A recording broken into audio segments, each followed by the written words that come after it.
اعوذ باللہ من الشیطان الرجیم، میں اللہ کی پناہ لیتا ہوں شیطان مردود سے۔ بسم اللہ الرحمن الرحیم، شروع اللہ کے نام سے جو بڑا مہربان اور نہایت رحم والا ہے۔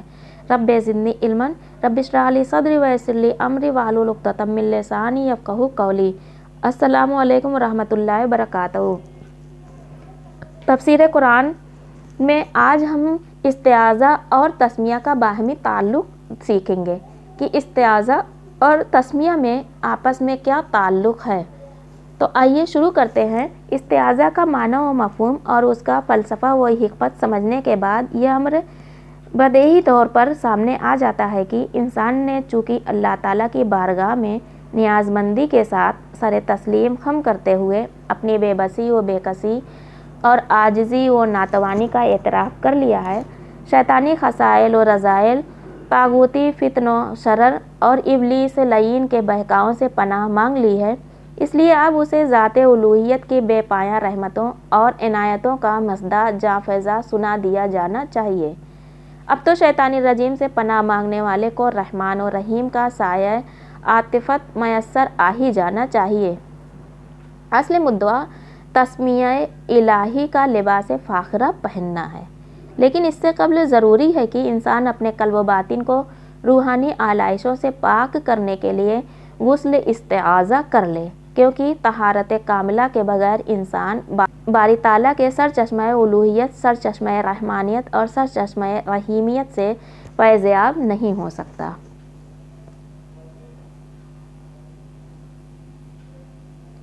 مستزاد یہ کہ بغرض تلاوت بسم اللہ الرحمن الرحیم کا پڑھنا گویا علوم قرآنی کے بحر بے کنار میں غوطہ زن ہونا تھا۔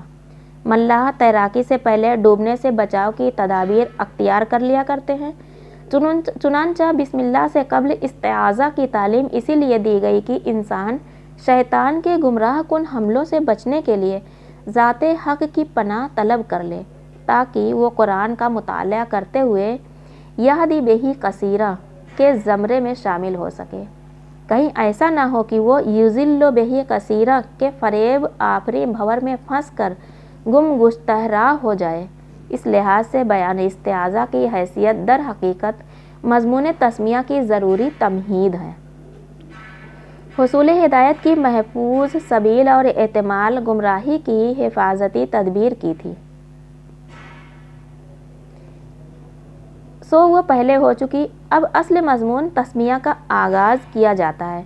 اگر استعاذہ اور تسمیہ کے تعلق کو اجمالاً سمجھنے کی کوشش کی جائے تو یوں کہا جائے گا کہ نمبر 1، استعاذہ میں عقائد باطلہ اور اعمال سیئہ سے پرہیز تھی، بسم اللہ میں عقائد صحیح اور اعمال صالح کی طرف رجوع ہے۔ نمبر 2، استعاذہ میں ما سوا سے لا تعلقی اور علیحدگی کا اعلان تھا، بسم اللہ میں توجہ الی اللہ کا باقاعدہ اقدام ہے۔ نمبر 3، استعاذہ میں ہر قسم کے شر سے حفاظت طلب کی گئی تھی، بسم اللہ میں انعامات و عنایات ازدی کا سوال کیا جا رہا ہے۔ نمبر 4، استعاذہ کے ذریعے باطنی طہارت اور روحانی بالیدگی حاصل کی گئی تھی، بسم اللہ کے ذریعے قرآنی انوار و تجلیات کے نزول کا آغاز ہو رہا ہے۔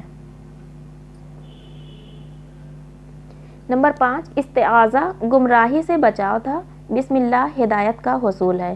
نمبر 6، استعاذہ عزم سفر تھا، بسم اللہ حصول منزل ہے۔ نمبر 7، استعاذہ مریض کے لیے مجوز پرہیز تھا، بسم اللہ اس کا مجوز علاج ہے۔ نمبر 7، استعاذہ رذائل اخلاق اور خصائص ذمیمہ سے نجات حاصل کرنا تھا، بسم اللہ سے خود کو اوصاف و اخلاق الہیہ سے متصف کرنا ہے۔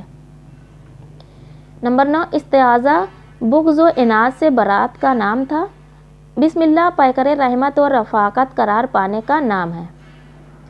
نمبر 10، استعاذہ خدا کی دوری سے پناہ مانگنے کا نام تھا، بسم اللہ اس کے قرب وصال کی طلب کا نام ہے۔ نمبر 11، استعاذہ اپنی عاجزی کا اعتراف تھا، بسم اللہ خدا کی قدرت کا اعتراف ہے۔